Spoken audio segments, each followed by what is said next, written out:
வாழ்த்துக்கள் சீமான் அவர்களே. நீங்க தோப்பீங்க அப்படின்னு எனக்கு ரொம்ப நல்லாவே தெரியும். ஆனா இவ்வளோ பிரம்மாண்டமா தோப்பீங்க அப்படின்னு நான் எதிர்பார்க்கல. நான் தான் இதுக்கு முன்னாடியே சொன்னேனே, என்னோட சாபம் உங்களை ஜெயிக்கவே விடாது அப்படின்னுட்டு. இன்னைக்கு எப்படி இருக்கு சீமான் அவர்களே?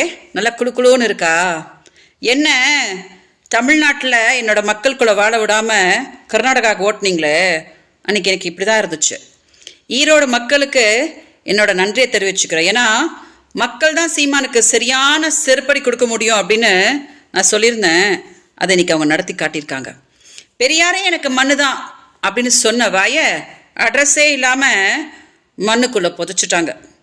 இன்னைக்கு திமுகவுக்கு என்னோட வாழ்த்துக்கள். ஏன்னா திமுகவோட காலகட்டத்திலாம் சீமான் நல்ல செருப்படி வாங்கிட்டு இருக்கிறாரு. அவர் வாங்கணும். ஏன்னா தோத்தாதான் சீமான் மனுஷனாவார், இல்லாட்டி தலை விரிச்சு போட்டு ஆடிட்டு இருப்பாரு. இன்னைக்கு சீமான் அவர்களே, கர்வான்றது எப்படி இருக்கு பார்த்தீங்களா? நான் இங்கே துடிச்சு கதறிட்டு இருக்கும் போது அவ கத்திக்கிட்டே கிடக்கட்டும் அப்படின்னு உங்கள் வேலையை பார்த்துக்கிட்டு பிரச்சாரம் பண்ணிட்டு இருந்தீங்க. மக்கள் என்ன பண்ணாங்க பார்த்தீங்களா? அவனும் கத்திக்கிட்டே கிடக்கட்டும் அப்படின்னு சொல்லிட்டு உங்களை கண்டுக்காம போய் திமுகவுக்கு ஓட்டு போட்டு உங்களுக்கு நாமம் போட்டுட்டு போயிட்டாங்க. இன்னும் நிறைய தோல்விகளை நீங்கள் சந்திப்பீங்க சீமான் அவர்களே.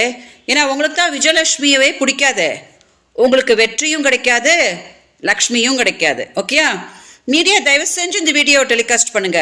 ஏன்னா என்னோட வாழ்த்துக்களை சீமான் உறுதி